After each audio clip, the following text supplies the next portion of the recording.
Kenapa kita sholat? Mengatakan, oh ya saya sholat, saya orang beriman. Tunggu dulu. Tidak mungkin kita sholat seandainya Allah tidak meletakkan iman dalam kalbu.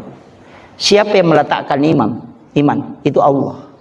Siapa yang beri kesehatan? Itu Allah.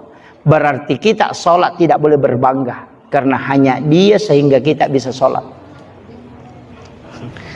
Kan gitu.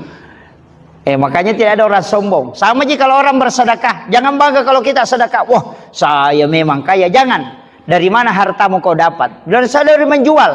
Jangan sombong dulu. Siapa yang mengantarkan orang untuk belanja di tempatmu menjual?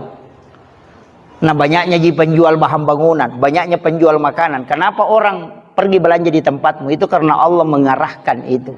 Jadi semua rezekimu Allah takdirkan untuk itu, maka mesti engkau sedekahkan. Tapi jangan berbangga, karena tidak mungkin kau sedekah seandainya tidak ada iman. Berarti hanya Dia.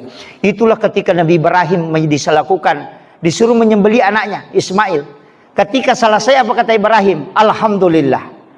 Tapi kemudian Allah menegur, wahai Ibrahim, jangan lupa engkau jangan sombong. Karena tidak mungkin kau melakukan itu kecuali anakmu tunduk untuk disembelih. Dan tidak mungkin dia tunduk kecuali ada iman. Dan iman itu dariku, kata Allah. Dan tidak mungkin kau juga melakukan tanpa keimanan. Dan iman itu juga dariku. Makanya Nabi Ibrahim itu tidak pernah berbangga setelah itu. Makanya apapun yang kita lakukan jangan sombong. Itu aja kuncinya.